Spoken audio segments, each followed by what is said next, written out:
Bonjour chers frères et sœurs en Christ, bienvenue dans cette nouvelle vidéo de 7 minutes de pain quotidien du 6 juin 2025. Que la grâce, la paix, la miséricorde de notre Seigneur Jésus-Christ vous soit abondamment multipliée. Je vous dis shalom et je vous dis bienvenue à cette vidéo. Nous allons continuer dans le livre de Actes des Apôtres, notre lecture que nous avons commencé.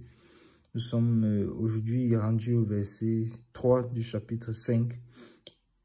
Nous avions donc vu dans les vidéos précédentes comment est-ce que le Saint-Esprit a attiré notre attention pour nous montrer un bon exemple, Joseph, qui a été surnommé Barnabas par les apôtres, et maintenant Ananias avec Saphira, sa femme. Et de quoi s'agissait-il? Il s'agissait du fait que les disciples du Seigneur vendaient leurs biens, vendaient leur maison, tout ce qu'ils avaient en surplus pour le déposer auprès des apôtres. Les apôtres ayant reçu l'autorité pour que eux maintenant, ils puissent répartir les biens en fonction des besoins de chacun, pour qu'il n'y ait pas d'indigents parmi eux.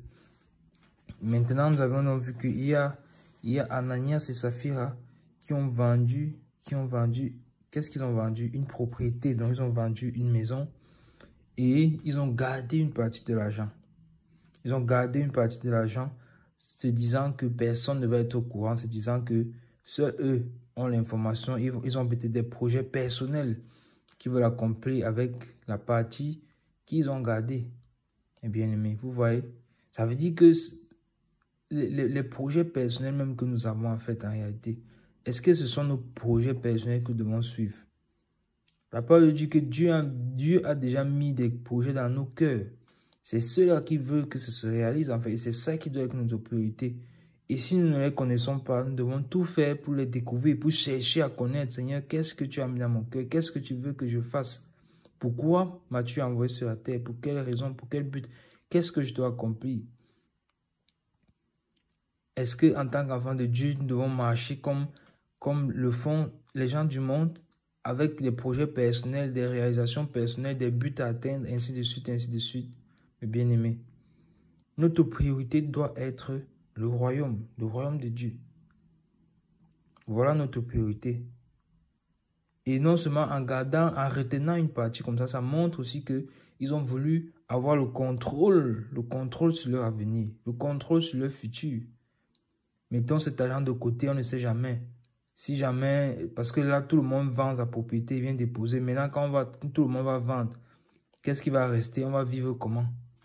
Mettons ça de côté pour vivre bien en cas de besoin. Non.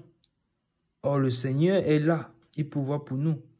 Et il a dit que nous ne devons pas nous soucier du lendemain, car le lendemain aura soin de lui-même. Que aucun cheveu de notre tête ne peut tomber sans qu'il ne soit au courant. Mais pourquoi nous soucions-nous tant du lendemain? Pourquoi est-ce que le lendemain nous préoccupe à tel point que nous avons même le stress? Nous sommes dans le doute, dans la peur. Si nous sommes dans la peur, si nous sommes dans le doute à cause du lendemain, ça veut dire que nous ne faisons pas confiance au Seigneur. Ça veut dire que nous voulons avoir le contrôle en fait. Et si nous sentons que nous n'avons pas le contrôle, c'est comme si on est en train de perdre quelque chose. Et ça montre qu'on ne fait pas confiance au Seigneur. On veut avoir la main sur notre avenir, la main sur notre futur. Pourquoi? Pour pouvoir diriger notre futur comme on veut. Or, le Seigneur lui dit que non, nous lui appartenons. L'apôtre Paul déclare que si je vis, ce n'est plus moi qui vis, c'est Christ qui vit en moi. Si Christ vit en moi, est-ce que Christ en moi va vouloir accomplir les désirs de cette terre? Va vouloir accomplir les projets de cette terre qui va disparaître, qui va être détruite? Est-ce que Christ en moi va vouloir absolument construire plusieurs maisons, avoir plusieurs terrains, ainsi de suite, avoir plusieurs voitures? Est-ce que ça, c'est ce que Christ en moi va vouloir atteindre? Eh bien, mais ne marchons pas selon le standard du monde. Et en cette période où la séduction est tellement grande, elle est tellement grande qu'elle a pénétré l'Église avec les histoires de réalisation personnelle, de développement personnel, de buts à atteindre, ainsi de suite, l'évangile de la prospérité, toutes ces choses. C'est de la séduction, mes bien-aimés. Posons-nous simplement cette question, ou pose-toi cette question pendant que tu écoutes cette vidéo, et même après, quand tu seras seul. Est-ce que Christ, en moi, va vouloir accomplir les projets charnels, les projets de la terre? Non. Le Seigneur a dit que nous devons travailler. En effet, nous devons travailler pour vivre. Mais ce n'est pas ça qui doit être notre priorité, avoir amassé. Et même quand tu amasses, est-ce que tu es en train d'amasser pour dire, j'amasse comme ça pour que je sois libéré, que je n'ai plus à travailler, que ce que j'ai, les biens que j'ai acquis travaillent pour moi et que moi maintenant je me consacre pleinement au Seigneur? Est-ce que c'est ce qui est dans ta tête? Est-ce que c'est ce que tu as comme but quand tu es en train d'amasser là? Ou bien tu veux juste amasser pour que ton cœur regarde, tes yeux regardent et disent, oui, j'ai telle chose qui m'appartient, je suis tranquille, je suis en paix, c'est que mon avenir est assuré. Bien-aimés, ne réfléchissons pas ainsi. Vous connaissez bien l'histoire de cet homme riche qui a amassé, tellement amassé, qu'il se disait que maintenant, voici, je peux rester tranquille, je peux maintenant profiter de la vie. Et c'est la même nuit que son âme lui a été redemandée. Qui va donc profiter des biens qu'il a laissés? Mes bien-aimés, faisons attention. Le Saint-Esprit attire notre attention ici pour nous montrer que nous ne devons pas agir de la sorte, comme Ananias et Saphira l'ont fait.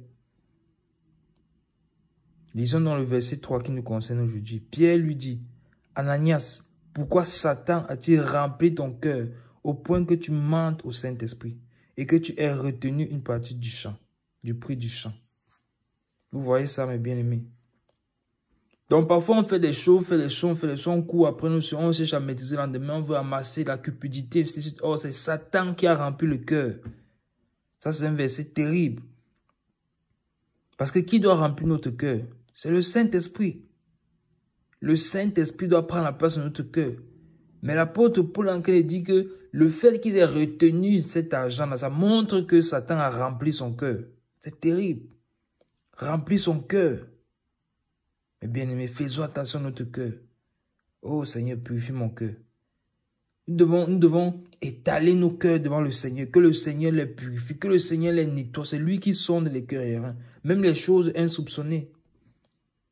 Peut-être que Ananias, il ne pensait pas qu'il pouvait arriver jusqu'à ce point-là.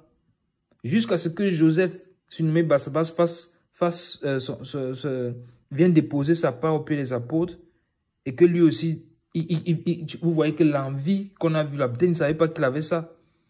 La cupidité là, il ne savait pas. Le désir de se faire voir, peut-être il ne savait pas. Mais ça montre, mais le cœur a été révélé en fait. Et malheureusement, sa femme aussi, malheureusement.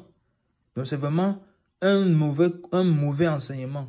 Et en plus, un mauvais exemple concernant également la vie de couple.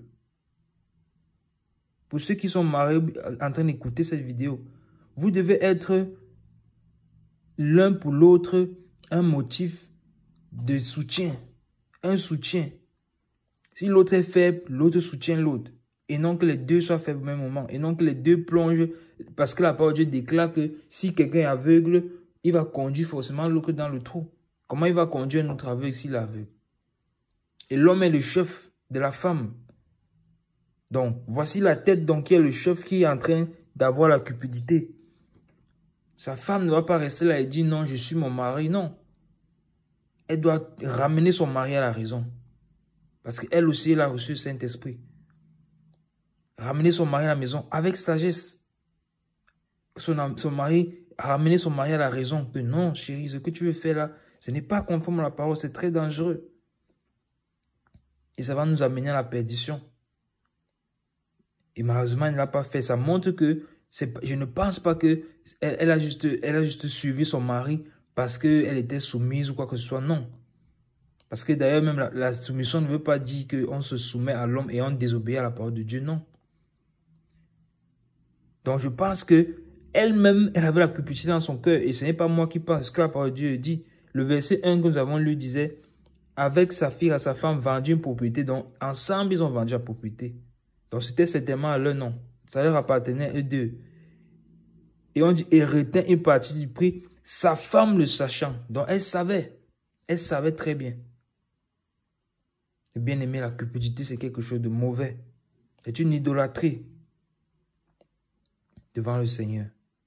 Et l'apôtre Pierre dit que pourquoi Satan a rempli ton cœur au point que tu mentes au Saint-Esprit. Maintenant, je vous pose la question. Comment est-ce que Pierre a fait pour savoir qu'il a gardé une partie du prix? Comment Pierre a fait pour savoir? Vous voyez donc que quand le Saint-Esprit est là en l'assemblée, dans l'église, rien n'est caché. Donc rien n'est caché devant Dieu. C'est pour ça que dans la vidéo, Dieu nous avons prié. Et vu que nous devons crier au Seigneur, Seigneur, les choses, que ce que nous faisons dans le secret expose et nous ne voulons plus faire les choses qui ne te glorifient pas. Parce que le Seigneur connaît tout. Vous voyez bien que depuis le livre des Actes des Apôtres, chapitre 2, que Pierre a pris la parole, c'est toujours l'Esprit, c'était l'Esprit Saint qui parlait au travers de lui. Et jusqu'ici, donc, c'est lui qui est toujours en train de parler, le Saint-Esprit. Puisque Pierre dit quoi? Pourquoi Satan attire un peu ton cœur au point que tu mentes au Saint-Esprit? Est-ce que c'est Pierre qui est le Saint-Esprit? Non. Mais c'est le Saint-Esprit qui est en train de parler au travers de lui. Ça dit que Dieu est en train de parler à Ananias. Il a retenu une partie du prix, pensant qu'il était seul. Mais le Saint-Esprit a vu. Et il voit toujours. Dieu voit toujours. Et vous voyez donc, mes bien-aimés, Dieu veut une église pure, sans tache ni ride. Et il va la voir parce qu'il a déclaré cela dans sa parole. Et cela est une prophétie. Nous avons déjà vu que toute la parole de Dieu est prophétique. Et vous voyez donc que, j'ai dit, c'est pour ça que je martelais depuis le début, que nous avons commencé cette vidéo, que nous devons retourner à l'origine de l'évangile. Comme vous voyez, comme ça passe, ça fonctionne dans l'Acte des Apôtres. C'est ainsi que nous devons fonctionner. Peu importe les systèmes que les hommes ont établis, les différentes dénominations qui ont été créées, ça regarde les hommes. Mais nous, l'Église du Seigneur, nous devons retourner à ce que nous voyons dans la parole. Et cela va arriver. Et comment est-ce que ça se trouve dans la parole? Se trouve dans la parole que le Seigneur a établi les apôtres, il a fait différents ministères, il a donné différents dons. Mais c'est le Saint-Esprit qui coordonne tout, qui gouverne sur tout, qui contrôle tout, qui est le chef de tout, c'est-à-dire Jésus-Christ. Et donc, quand on fonctionne comme ça, le Saint-Esprit est au contrôle de tout. Donc, rien ne lui est caché. Vous voyez que là, c'est une assemblée. C'est une assemblée qui est venue déposer et le Saint-Esprit a exposé son cœur. Vous voyez donc que dans plusieurs systèmes que les hommes ont créés, le Saint-Esprit n'est pas là. Pourquoi? Parce que les gens peuvent mentir, les gens peuvent vivre dans la fornication, les gens peuvent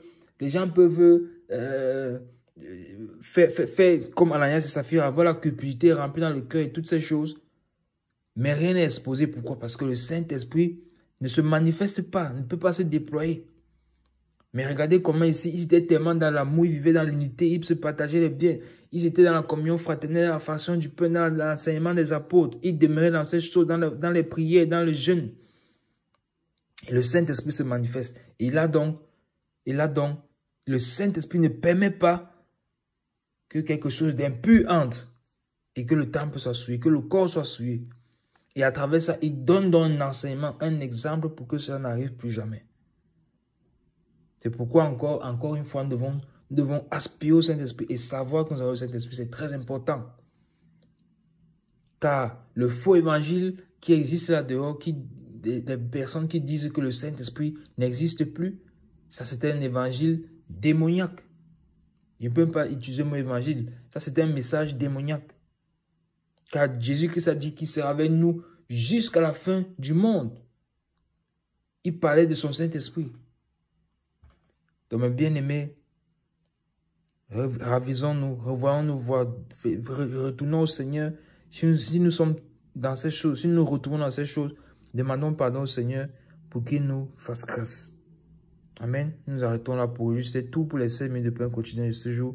Que la grâce, la paix et la miséricorde de notre Seigneur Jésus-Christ vous soit multipliée. Shalom.